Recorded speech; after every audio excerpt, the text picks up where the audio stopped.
Bengaluru homes have been pledged to raise funds for staff. His largest offices are being vacated to reduce cash burn. Government agencies are accusing him of foreign exchange violations. Investors are urging him to step back from his daily role of increased funds. And now the legal battle with BCCI. They script a bitter tale certainly not Byju Ravindran would have ever wished for himself. Hi, you're watching TFI, Indian social media's OG. Byju, the edtech giant that once soared as India's most valuable startup, now finds itself entangled in a web of legal battles and financial turmoil. The Board of Control for Cricket in India has thrown an $18 million lawsuit at Byju, raising eyebrows and prompting a closer look at the company's recent setbacks. In 2019, Byju proudly donned the Indian cricket team's jersey as its sponsor. However, the partnership hit rocky terrain in 2022 when Byju, grappling with a debt crisis, prematurely terminated the sponsorship deal. Fast forward to November 2022, an email from Byju to BCCI requested the termination of their association after the T20 World Cup. Despite this, the BCCI urged Byju to extend the partnership until at least March 31, 2023.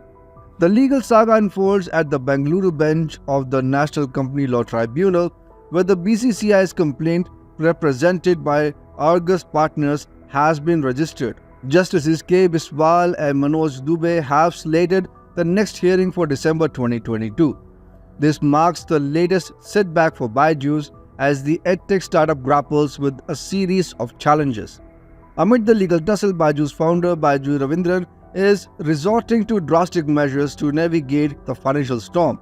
In a surprising move, Ravindran has reportedly pledged his homes, including those owned by his family, to secure funds for the beleaguered company.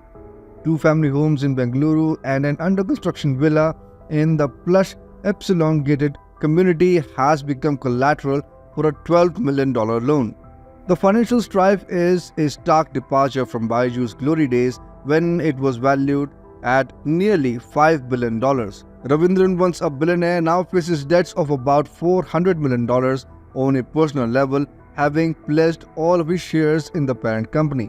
Even the $800 million raised through share sales in recent years have been reinvested in the company, leaving Ravindran in a cash-strapped predicament. The company that once soared to unprecedented heights is resorting to drastic measures. Another report suggests that Byju is in the process of selling its US-based kids' digital reading platform for around $400 million.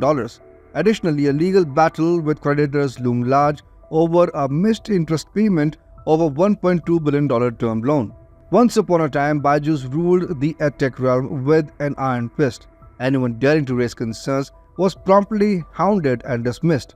Even humble institutions like our own TFI Post. Byju once came hounding after us for shedding light on the harsh reality of its internal financial crisis.